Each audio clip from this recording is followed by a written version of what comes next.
예수님께서 겟세마네 기도를 다 마치시고 이제 세 명의 제자를 데리시고 다른 제자들이 기다리는 곳으로 가시게 되지요. 바로 그때 가룟 유다가 한 무리의 사람들을 끌고 예수님께로 나옵니다. 대제사장과 장로들이 보낸 사람들이죠. 그들은 칼과 망치를 가지고 예수를 체포하고 죽이려고 나옵니다. 가룟 유다는 경비들과 약속한 대로 예수님께 다가와 입을 맞췄습니다. 아마도 볼을 부비는 인사했을 거예요. 그러자 예수님은 친구여 내가 무엇을 하려고 왔는지 행해라 그 말씀을 하시자 즉시로 경비병들이 달려들어 예수님을 체포합니다. 바로 그때 제자 중 한 사람이 칼을 빼들어 그 대제사장의 종 한 사람의 귀를 잘라버립니다. 요한복음에 보면 칼을 휘두른 사람은 베드로이고 귀가 잘린 종의 이름을 말고다 그렇게 이야기를 합니다.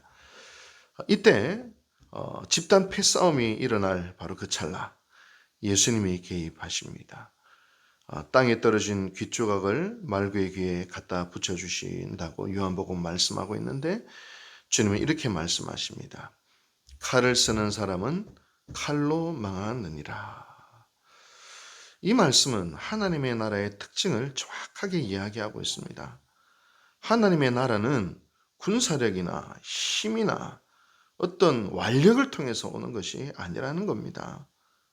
인류 구원은 오직 하나님의 사랑과 진리로 이룰 수 있다는 것이죠. 주님이 힘으로 파워로 그렇게 나라를 세우려 했다면 흥망성쇠를 거듭하는 그저 인간 제국을 세워 몇십 년 통치하는 것으로 끝나버리고 말았을 것입니다. 하나님의 나라는 그렇게 되는 것이 아니야.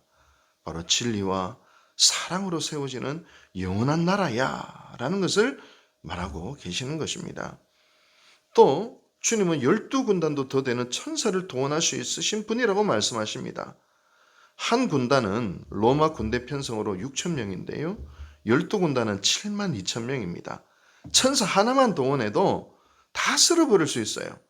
근데 72,000의 천사까지 동원하실 수 있으시나 하나님의 구원의 역사는 그렇게 하는 게 아니야 라고 말씀하시는 것입니다.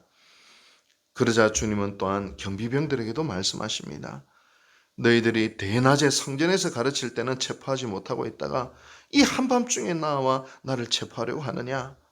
그러나 사실은 이 모든 것을 통해 하나님의 뜻과 섭리를 이루는 것이다 라고 말씀하시면서 순순히 체포되십니다.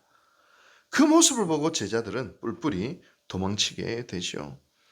저는 오늘 이 이야기를 읽으면서 우리가 한번 두 가지를 생각해 볼 수 있다 생각합니다. 첫째는 주님의 기도에 대해서 생각해 보십시다. 주님은 기도할 때는 두려움과 괴로움에 휩싸이셨습니다. 아마 십자가의 큰 무게 때문에 그랬을 것입니다. 근데 기도를 마치신 후에는 더 이상 괴로워하시지도 두려워하시지도 않으십니다. 여러분, 진정한 기도는 사람의 변화를 만들어냅니다. 치열한 기도를 통해서 환난을 없애고 고통을 없애는 그런 의미는 아니라 오히려 환난을 이길 수 있는 힘, 환난을 인내할 수 있는 힘, 모욕과 수치와 고통을 넘어설 수 있는 바로 그 힘이 바로 예수님의 기도의 승리였습니다. 기도에 깨어있지 못했던 제자들은 오히려 뿔뿔이 흩어지게 되죠. 여러분, 우리의 인생길에서 때로는 큰 환난이 오고 가슴이 찢어지는 듯한 고통이 올 때도 있습니다. 그때 기도밖에 없습니다. 기도로 승리하는 법, 이거를 우리 주님이 보여주셨습니다. 그리고 두 번째로 주님의 온유하심을 우리는 볼 수 있습니다. 여러분, 오늘 성경 본문은 온유란 무엇인가를 정확하게 보여주시는 모습입니다. 온유라는 것은 우리는 그저 항상 웃음 짓고 다른 사람의 의견대로 다 따라지고 부드럽고 조용조용한 것을 온유라고 생각하지만 성경적인 온유의 원어적 의미는 길들여진 야생마에서 나옵니다. 부드럽기고 착하기만 하면 전쟁터에서 주인이 가자 이러면 주저앉아 버립니다. 그러나 길들여진 야생마에게 주인의 명령에 순종하여서 화살이 빗발치는 전쟁터에서 앞으로 달려갈 수 있는 바로 그 성품이 온유입니다. 그러므로 온유는 하나님의 말씀 한마디에 순종할 수 있는 힘, 바로 그것이 온유입니다. 하나님의 말씀에 길들여져서 내 혈기, 내 욕심, 내 인격, 내 모든 것이 하나님의 말씀과 뜻 앞에 굴복하는 것이 온유입니다. 우리가 이 땅에서 어떻게 온유하게 살아갈 수 있을까요? 어떻게 하나님의 말씀에 굴복하며 살아갈 수 있을까요? 그 이유는 하나님이 모든 것을 바로잡아 주시고 하나님이 모든 것을 회복하게 하실 것을 믿기 때문입니다. 주님은 바로 온유의 모범을 보여주셨습니다. 아, 하나님이 바로잡아 주실 거야. 하나님의 뜻은 이루어 주실 거야. 그랬기에 하나님의 말씀에 철저히 순종하여 묵묵히 모든 힘을 내려놓고 죽음의 길을 걸어가셨습니다. 여러분, 우리는 하나님의 살아계심을 믿으십니까?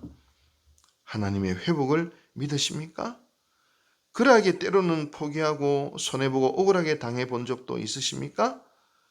그러나 우리는 그 길을 걸어갈 수 있는 힘은 하나님이 반드시 회복시키실 것을 믿고 하나님이 바로 잡아주실 것을 믿기에 우리도 주님처럼 주님의 길을 온유하게 걸어갈 수 있으리라 믿습니다. 함께 기도하시겠습니다.